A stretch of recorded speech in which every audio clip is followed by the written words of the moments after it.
Hello my dear friends and welcome to StudyIQ. I am Joy and today in this lecture we will discuss about the importance of research in UG or undergraduate curriculum. First of all, coming to the current affair, there are growing demands that research should be made a part of the UG curriculum in India. So this is to enhance research and thereby make use of the benefits of increasing the research in the country. Before we begin the lecture, I would like to tell you that StudyIQ is providing pen drive courses for various competitive examinations including SSC bank courses, UPSC optionals, SSC JE courses, various teaching courses, railway examinations, defense examinations, RBI grade B examination, NABARD grade A examination, UGC NET, UPSC Civil Services Examination, law exams including CLAT, various state PSCs and also for various professional courses. For more details, you can visit our website www.studyiq.com or you can make a call to any of these numbers for more details. So let us start. First of all, let us understand what is the background that demands research to be included in the UG curriculum in India. Now, if we look at the primary education enrollment rate in India has made a considerable progress in increasing the enrollment rate in primary education. This is due to various schemes and programs of the government including the Right to Education, the Midday Meal Scheme, Sarva Shiksha Abhiyan, etc. But at the same time, the focus has not been given on higher education, or we can say that the higher education in India has not given much attention by the policymakers or by the government. So as a result of this, gross enrollment ratio in higher education is very less in India. So the gross enrollment ratio in higher education in India is only 25.8%. Now if we compare this rate with the global, in China the gross enrollment ratio in higher education is almost 49% and in United States it is almost 89%. So compared to these countries, India has a very less enrollment ratio in higher education. Now let us understand what is the importance of research in higher education. So we have already seen that the gross enrollment ratio in higher education in India is around 25%. And even among this 25%, above 80% of the students who are enrolled in higher education are concentrated in UG programs. So a majority of this 25% would stop their education or attainment of education after their undergraduation or the UG program. So if research and application oriented education is provided in the UG curriculum itself, this can enhance the quality of the UG education that is provided in the country. And several studies and researches were conducted in order to understand the importance of research in higher education, especially in the UG curriculum. So these studies have found out that the quality of the education improves if research or application oriented education is given to the students, and also this will have a positive impact on the students. For example, they attain enhanced learning through mentorship, because under research programs there is a mentor that is assigned to each student. So with mentorship, learning becomes enhanced. Also increased levels of retention. It can also lead to increased enrollment in graduate education, more creativity and problem solving skills, intellectual independence, understanding of research methodologies, etc. So these were some of the findings of certain studies that were conducted worldwide on how research enhances the quality of education. And also the research, if conducted at a UG level, it will increase the aptitude for research oriented career options, and this will also lead to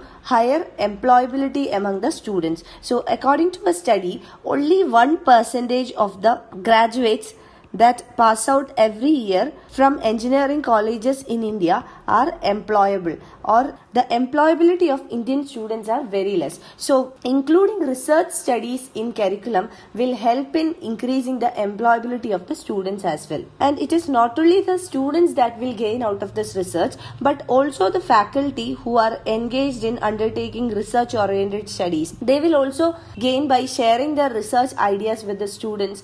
In return, they receive valuable feedback from the students. So it will help the faculties also. And also, research helps the faculty to enhance their teaching abilities by upgrading their knowledge. And another major significance of including research in the UG curriculum is that this will help solve the problem of shortage of faculty in our colleges or in our institutes of higher education. So at an early stage, that is at the UG level, if we are able to provide students with an interest for doing research or conducting researches, this will help the students to develop an interest for opting doctoral or postdoctoral studies, and they would opt academic careers like teaching in their own home country. So this will resolve the issue of shortages or quality faculty shortages in our universities or institutes of higher education. Now let us understand what are the government measures taken in this regard in order to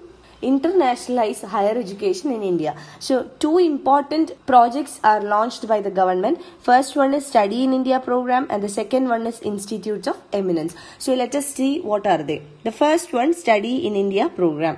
So it is an innovative initiative in order to attract students from our partner countries. So from the name itself, it is clear that students are being attracted to undertake higher education in our country. So the partner countries in South Asia, Southeast Asia, Middle East, Africa, etc.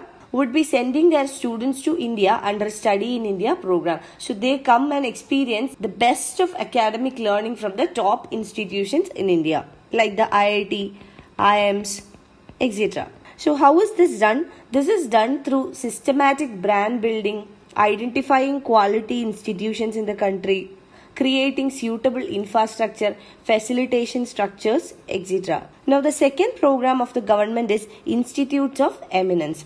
So under the Institute of Eminence, 10 private sector and 10 public universities, that is 10 government owned universities and 10 privately owned universities are selected or are to be selected.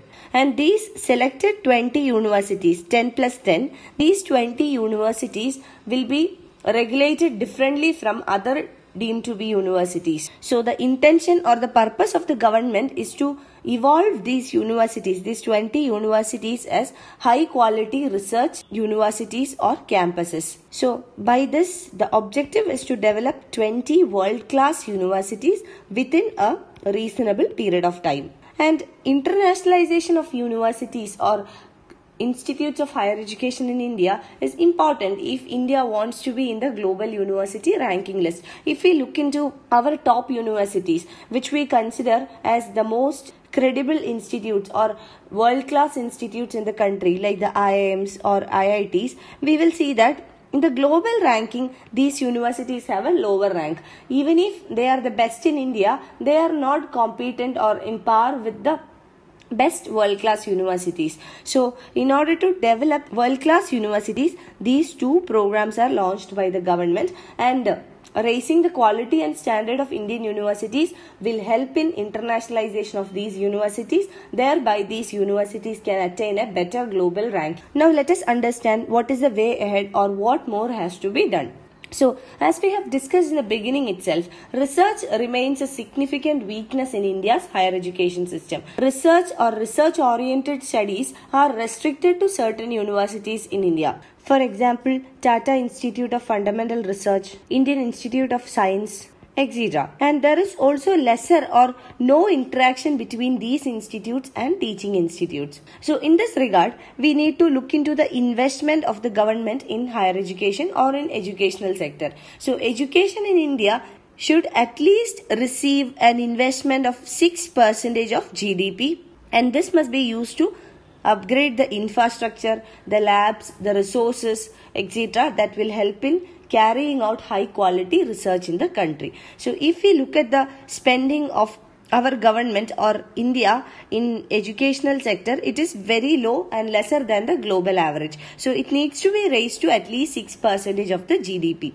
And secondly, the UGC, the University Grants Commission, and other regulatory bodies will have to come out with a priority list of reputable journals. And also other institutes which carry out research like the Tata Institute of Fundamental Research or the Indian Institute of Science, etc. should mentor other well-performing universities, because they are the leaders in conducting research and they need to mentor other well-performing universities until they become centers of high-quality research. So initial mentorship should be provided by these leading institutes of research. And also UGC can undertake various steps like making it compulsory for students to submit at least a 5,000 word research paper even at the early stages of higher education like the undergraduation courses. So such type of innovative measures must be taken by the regulatory bodies including the UGC. So what needs to be done is that the status quo in education has to be taken off. So an innovative approach needs to be adopted, and this will help India to reap the benefits of demographic dividend.